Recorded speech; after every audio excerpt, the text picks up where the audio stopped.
Welcome to my channel. I'm D Hicks. Today I'll be going over some of the changes in Windows 10 Anniversary Update.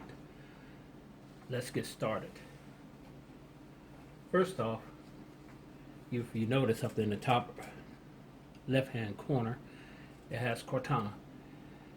Here you can schedule whatever, you can schedule your calendar or reminder, or even ask it to tell you a joke from the start screen. And it has notifications also on the start screen, where like here in the left hand bottom corner you have email showing you got 7. Okay, let's go inside.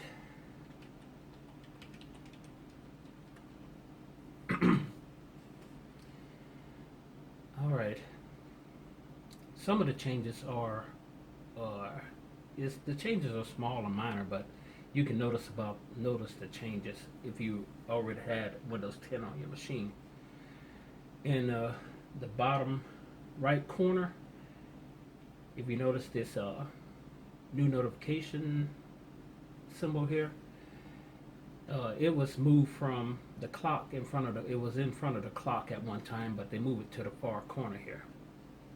This is where all your notifications will be shown, including notifications of all your apps that has notifications on your machine will appear here. Like you see up here in this Action Center, it had where I had did a notification, had a notification for my Windows Defender, and this have the scan results, and it also showed where I downloaded an app, LastPass app from the Microsoft Store. It shows everything here, even downloads. Okay, I'm gonna open Startup. Right off, you may notice something different. That is, they have all the apps listed in the start menu. This I do not like. I wish they left it where it was hidden. All you have to do is just click on apps, and you click into different app drawer. And they put everything else in this expand menu here. Of course, all of this is customizable. You can show whatever you want here. And you can go into settings here. Now let's go into systems. Here you can normally adjust your screens if you run in 2 displays, such as I am, which I am. And you can get the advanced features here. Do even more adjustments here. And let's see, into notification and actions here. This here, quick actions, here you can really customize. You can add or remove quick actions here. You can change whatever that would be in this here actions here. You can just click on that and turn off whatever you don't want, and you can turn on whatever you want to have in an action center.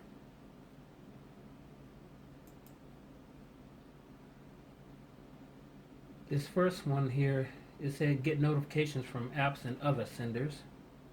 If you want to get a notification from the other apps, you can just click this on. And if you want to show notifications on the lock screen, you just turn that on. Alarms, reminders, incoming VO calls, also you can turn it on here. And if you're doing duplicating your screen or something, you can turn it off here to keep it from duplicating your notifications. And if you want to keep getting tips and tricks and suggestions, you can turn this on, and if you don't, you can turn it off. And here you can adjust your notification from these senders that's on your system. You have your normal power and sleep. You can download offline maps here.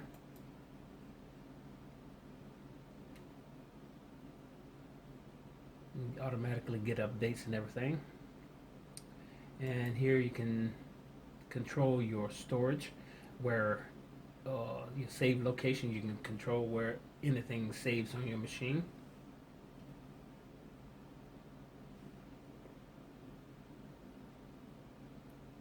You got tablet mode, multitasking, and you can do projecting to this PC.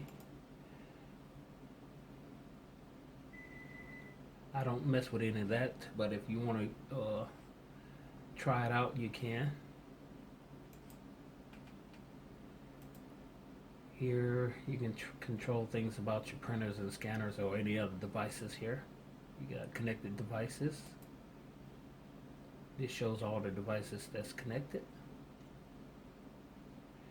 You got Bluetooth, and you got mouse and touchpad. You can control whatever you want that to do, and you can control the typing stuff here. Autoplay, you can adjust your autoplay here. And this here is something new, and whatever you have USB connected devices here.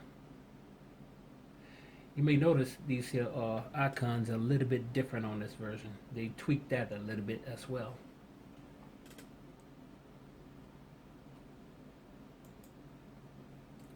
Network. I don't remember seeing this in the other version of Windows 10, but it's a nice feature showing you connected to your network here. And you can change some of your network settings here. You can change the adapter options, sharing options, home group, network troubleshooter, and various other things that dealing with your network. Here's individual settings here for Wi-Fi. You can go through any of these to make adjustments.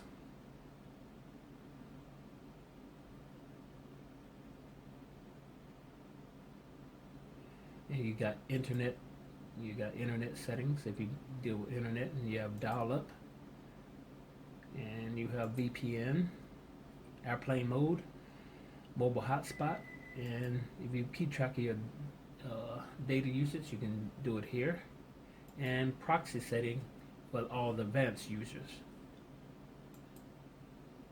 Okay. Now in personalization, here, this all the same, where you can make your desktop background changes. And here you can manually control the colors of your system. Like I changed the color from blue to this red. Or you can let the system control it by to match your desktop wallpaper. You can do it automatically. Here's some more settings you can tweak. And there's another feature that choose your app mode, which is in light screen now. You can change it to dark. I think it's all, you only can see this all in your settings menu. That's the only place you can see all this at. You won't be able to see it in a window. The window is the same. You don't see no darkness. It would have been nice, but it just did it where you can see it in other windows. That's the settings windows only. Okay. Turn it back to light. Okay, here's where you can make some adjustments to your lock screen. And you can change your lock screen background here, and you can choose what apps you want to get status on your lock screen, and you can show the lock screen background on the sign-in screen. If this, like this here, wallpaper would be on your sign-in page too. And here you also can control your Cortana lock screen settings here. And this is also a good way to get to your screensaver settings and screen timeout settings here as well. Themes, this will go into the Windows themes, which that comes on the system. Here you may choose some of these themes and stuff if you want to. You can change the background, the color, the sounds, and the screensaver all here. And to start here, some more settings you can use. Show more tiles, occasionally show suggestions, and show most used apps. Show recently added apps. Use start full screen. You can, I guess you can show this on full screen for the start. It will have all your tiles all over the desktop. Okay, let me turn that on and let's see what that looked like. Yep, it'll put it all over your desktop. It just covers your desktop when you open your start screen. If that's what you want, you can have it all over your screen. And also, it looks like a good way to get rid of that, all your apps here. And you can see your apps here. That's even better. I'll keep it in that mode. I like that one better.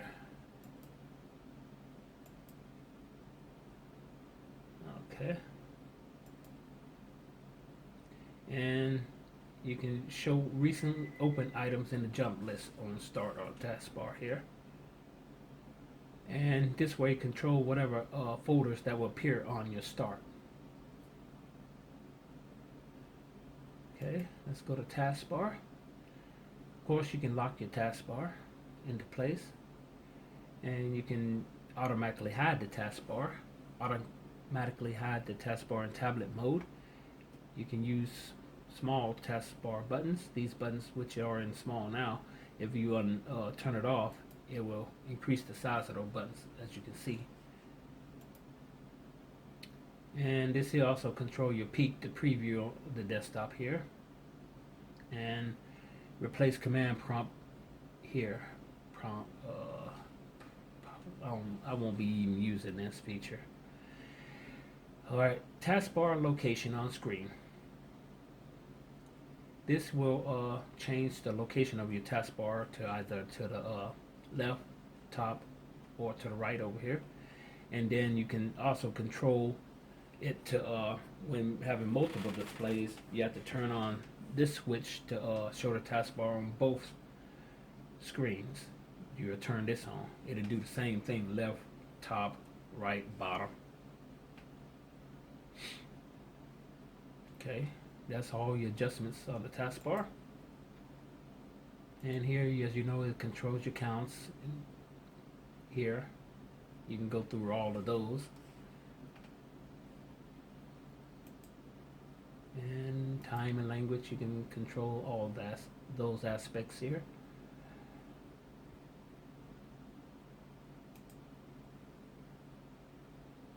And if these are ease of access. These for if any changes for anyone who's handicapped and stuff. And you can control your privacy options here, all through these options here.